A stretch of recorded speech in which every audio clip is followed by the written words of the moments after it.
Anyone remembers what we discussed last week? From verse 1 to verse 16, last week we discussed in 1 hour. So we learned about different kinds of karma and how Krishna wants nishkama karma. Do your duty with complete detachment. And then Krishna says, oh, that's not possible. Then he gave him the yoga ladder. You remember the yoga ladder? Who remembers? 4 steps ladder we gave. Simple, only 4 steps. Any questions about this topic? Krishna is telling Arjuna, we have to work because we have to set an example in society. Even if we don't want to, someone is watching us and someone can learn something from us. So we are all, by default, Krishna is saying that we are all teachers. Just as we are students, we are all teachers, so we should act like teachers. You know, many sages, they recommend this. He says, first, achar, then prachar.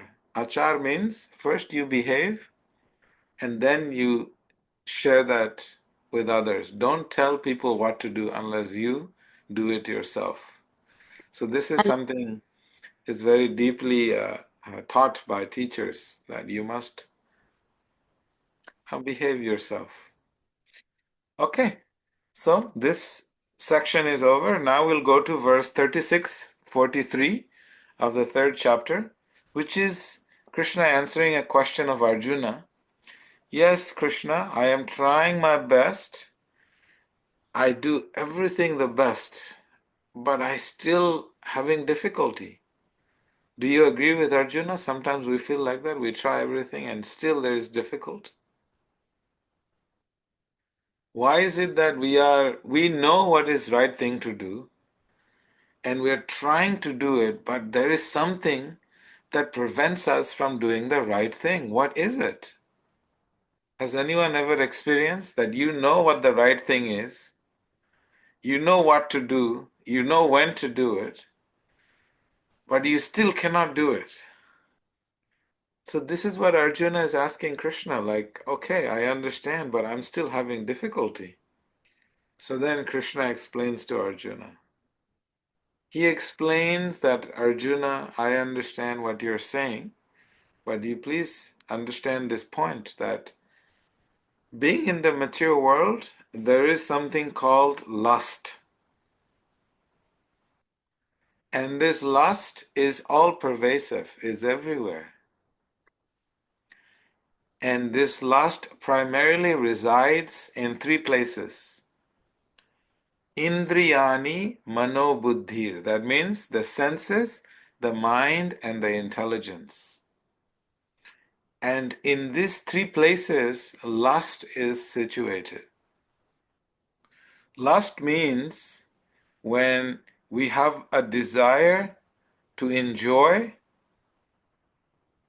something or someone in this world. For example, we are desirous of enjoying that everyone in this world must love me because I am the greatest, or I am beautiful, I am intelligent. These are subtle forms of lust. Desire for recognition, it gives you some sort of inner satisfaction of the ego. It's not just, people think that lust means sexual attraction, but it's not. That is only a small portion of what is lust. When we want to enjoy others, when we want to enjoy things in the world for ourselves, satisfies the selfish ego, that is lust. So people often forget that this lust is the most powerful force that engages, that forces us and propels us to act in ways that are quite interesting, and we just cannot stop. If you realize, lust is what makes you go to work every day. Lust is what makes you want to be successful and accomplished every day. This is all a form of lust. It is all pervasive. It is everywhere in every act of ours. And if you look at, in our lives, we can always self-analyze and do an analysis. Where is the lust situated in me? Most people know lust to be situated in the Swadhisthana chakra, in your sacral chakra. That's where everybody thinks lust is. That But is the root, yes, for sure. But doesn't mean that it is not all pervasive in our lives. Does that make any sense? Some people think that sannyasis and sages, they don't have women, they're not indulging any sexual activity, so that means they're free of lust. Some people think like that. That people who are priests, they no longer have lust. Lust will always be with us till the very last breath we take in this world. If you have a desire separate from the natural desire of the soul to serve God, then that is lust. I remember asking one sannyasi, I said, are you free from lust? Because sannyasi means a very elevated position. And he explained to me, he says, no, Veda, we are not free from lust. The only difference between maybe someone who is indulging in lust and me not indulging in lust is the fact that they're indulging and I have to control my senses from the sense objects and I don't indulge in it. So that is the difference. One's ability to restrain oneself and another's ability to not be able to restrain and engage with it. So that is the difference. But everybody in this world is always, uh, they always have lust within them. This is what Krishna is explaining to Arjuna. Arjuna, it's very difficult to engage in this nishkama karma yoga, this selfless act. Why is it so hard? I know I should do it. And then Krishna explains, Mahasano Mahapatma, that this Rajaguna Samudbhava, when there is passion, whenever you engage with this world, then Rajaguna Samudbhava, that this lust arises within us and it takes place in our senses, mind, in our intelligence, and it starts to engage with the material world. That whenever we are engaged with the world, we push. separated, whenever we engage with the world, separate from our spiritual identity, then what happens is then we are engaging with lust. And we have to be careful of lust because lust, the more you give, the more it wants. Is this insatiable exchange of energy between the object and the subject. Just like if you have a big fire and you just keep putting more diesel and petrol in the fire will only go up. You cannot put the fire out. And all we can do is we simply wait and let the fire go down and don't do anything. Just simply observe. And we'll see Krishna gives more examples on how to shield ourselves from this lust, which is the all pervading enemy of the self. Doesn't matter how hard you try. That's why Krishna explains that one must take shelter of the higher self. Because we have a lower self and a higher self. So when we take shelter of the higher self, then we can abstain from engaging with the objects of our lust. Because the lower self will always go for something that is instantaneous, something that is immediate and right here and right now. And the higher self is always seeking for something that is permanent. So we can just observe ourselves and we can stop ourselves. We can become a witness to our lusty desires, and nothing wrong. Just simply observe and let it come like the clouds. It comes and it goes, and you simply observe. We have to be careful because lust becomes more and more subtle as we advance in our spiritual practices. You can become free from sexual desires, sure, but there is subtle desires that will continue to come and try to take shelter in our existence. Because you'll notice you can change geography, you can surround yourself away from women and away from all this thing, and you can just hide, hide, hide, hide, hide. But in your mind, eventually this desire for name, fame, recognition, adoration, worship, these are all subtle forms of lust. You'll be surprised. Many people, when they get older, they don't have this sexual lust is gone. Then they have lust for power, for possession, for position, because they're physically not capable of uh, uh, engaging with the world in those lustful ways. So then different forms of lust take place, precedence in their life. You will see people don't want to get old. They have lust for beauty. They're beautiful, and this now is going away. So we're trying everything. We want to get back that beauty, so that there is lust for beauty also.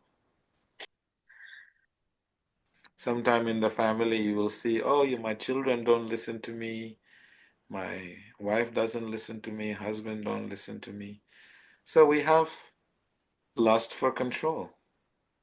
These are all subtle forms. So please don't get too disturbed. Krishna will tell Arjuna in the 4th chapter how important it is to take shelter. The senses need shelter, the mind needs shelter, the intelligence needs shelter, the heart needs shelter. Just like we all need shelter from the cold. Right now it's ice in Belgium, right? It's freezing. The levels of lust is divided into 3 categories. He explains a fire is covered by smoke. When there is fire, when there is smoke, there is fire. And when the mirror is covered by dust. And when an embryo is covered by the womb. So if the fire is covered by smoke, before the fire comes out full-fledged, then it's possible that you can throw water and put the fire out, yes. And in this case, it explains that those who are spiritually advanced, those who are consciousness, are fully absorbed in the Supreme, they are Koti Chandra Sushitala. Their shelter is like the cooling of 1,000 moons to take shelter of those who are spiritually advanced. I was saying that whenever we are overcome by different degrees of lust, the most powerful shelter we have is the shelter of those whose consciousness is completely absorbed in transcendence. And what that means, the example is given that the shelter that they give is like the cooling sensation of 1,000 moons. In one of the beautiful writings of this great sage Bhaktivinoda Thakur, he explains, Nitai pada kamala koti chandra sushitala jechayai jagata jirai. Beautifully he explains that if you take shelter of the transcendental beings, then their shelter will feel like the cooling, soothing sensation of 1,000 moons. So it's okay to have lust desires, but the best solution is to put water on it, and that cooling sensation is the association of people who are in transcendental consciousness. This great sage, Haridas Thakur, he was only 24 years old, very handsome, 24 years old, and he was simply in deep meditation. And the most beautiful prostitute at that time was hired to go and engage with Haridas Thakur. And when she approached Haridas Thakur, this great sage, and he did not reject her. It explains that she was so beautiful that whenever she walked, every head turned in her direction with desire. That is how beautiful she was. And when she approached Haridas Thakur with the desire for physical engagement, Haridas Thakur did not reject her. He said, "Please come and sit. You're my guest. And please be patient with me because I have to finish my sadhana." And he sat there and he did his sadhana for 23 hours. And she came every day waiting for him to satisfy her desires. And he just kept doing his sadhana. He's saying, "Yes, yes, when my sadhana is finished, then I will engage with you. Don't worry, no problems." Simply by associating with Haridas Thakur, this lady who had the most insatiable sexual appetite, lost all material desires, and her desires were completely freed. The lust had disappeared from her life, and she just became this beautiful, humble, surrendered student. So this is what it means to put water on the lusty desires. Whenever the desires come, we must take shelter. This great saint Bhaktivinoda Thakur, he writes such a beautiful poetic song.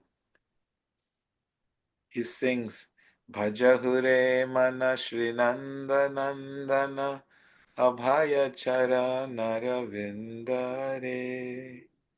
And he's saying, he says, "Oh my dear mind, oh my dear senses, oh my dear intelligence, you're all have such strong desires to engage with the world, but why don't you just surrender? Why don't you just take shelter?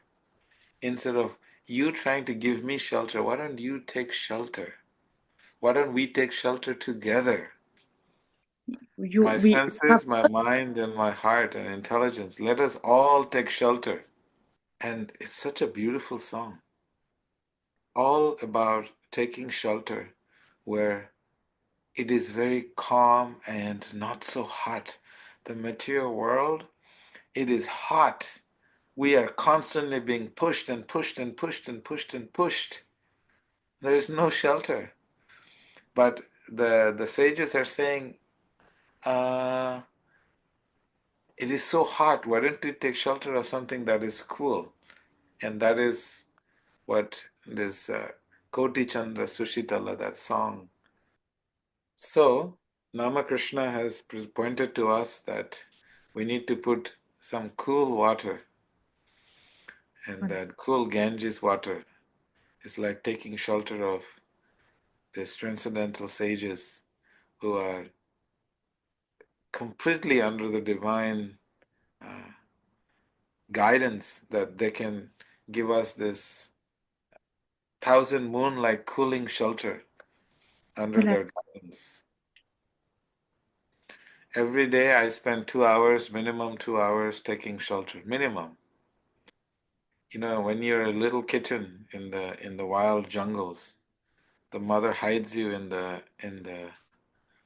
you know in a cave, and then the lioness goes and starts hunting. But then we little kids, little kittens think we can go out and go very far. But if we go very far, then we are shelterless. So we have to always come back. So that's why I recommend everyone that at least 2 hours a day, minimum 2 hours a day, we must take shelter. Yeah, so every day we must dedicate time to take shelter. So laziness and procrastination is explained to be in the mode of ignorance, in the mode of darkness. And darkness means you're not able to see things properly. There is no clarity. There is not enough light in your life. You need to buy some energizer batteries so you can see better and use a flashlight. Krishna tells Arjuna the same thing. He says, Jnana Deepena Bhaswata, that you must use the torchlight of knowledge. And normally, laziness and procrastination is a mental and an emotional stagnation in our lives. And that means we don't have proper shelter. So lust is there, but it's hard to engage with the lust because there's so much darkness there. And so there's lust in the mode of ignorance. It's actually self-destructive. And we'll learn more about the three modes of material nature, and there we'll discuss in more depth about this laziness, procrastination, because Krishna really, really answers that question that Ramakrishna asked.